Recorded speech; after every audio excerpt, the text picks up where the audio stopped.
One of the greatest feelings in a game of chess is sacrificing your queen on purpose so that once your opponent captures the queen, you deliver a devastating tactic to win the game.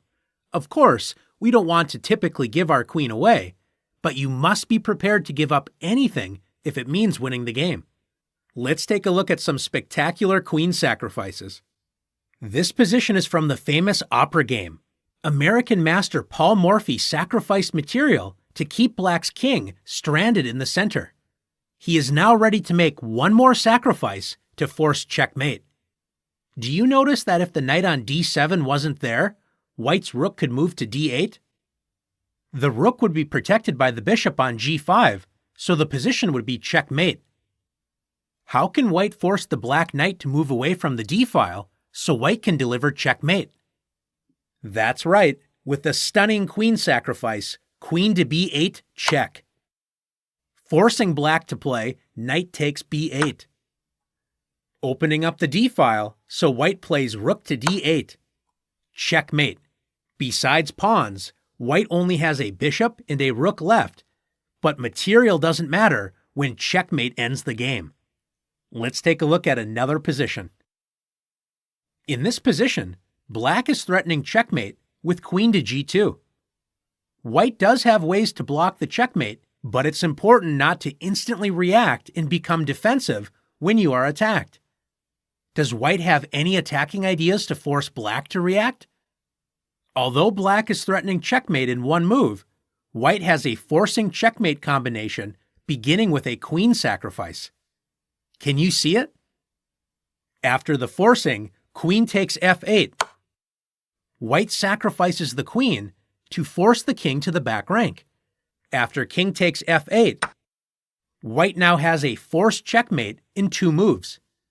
After rook e8 check, Black is forced back to g7.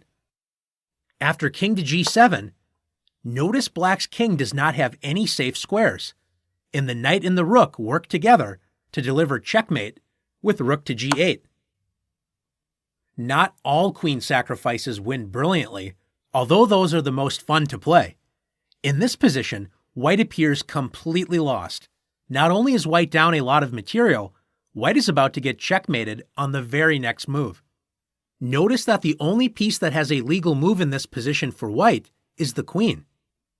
What if White could offer a queen sacrifice and force Black to capture it? White would save the game with a stalemate.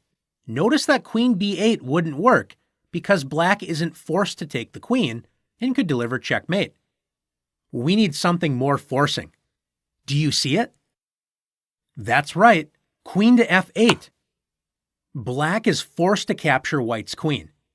Black can capture with either the rook or the king, but in either case, it's stalemate. After rook takes f8, White does not have a legal move, but is not in check, so the game is a stalemate. Let's take a look at one more example. In this position, with Black to move, American master Frank Marshall found an absolutely incredible queen sacrifice. Can you find the move? Marshall played queen to g3. It's hard to believe, but Black is completely winning after placing the queen directly in front of White's pawns. Black is threatening queen to h2 checkmate, but this seems pointless because White has so many ways to capture Black's queen. Surprisingly, White is completely lost and resigned the game. Let's see why. If either pawn captures, White loses immediately. After h takes g3, the h-file is now opened and Black delivers checkmate with knight e2. After f takes g3, the f-file is now opened and Black wins after knight e2 check, forcing White to give up protection of the rook with king to h1, and Black delivers checkmate with rook f1.